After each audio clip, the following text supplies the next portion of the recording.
Hello and welcome back to my channel. In today's video, I will show you how to fix SunLife app not working. So let's get started.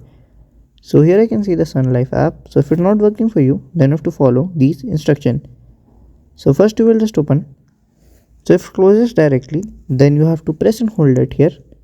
Just click on this I button. Okay, it will open your app info section. After then here you have to scroll down and see for the storage section. Just click on here and click on the clear the data. Just clear the data. Then you have to open it again. If it's worked, then fine. If it's not worked, then you have to check for the update.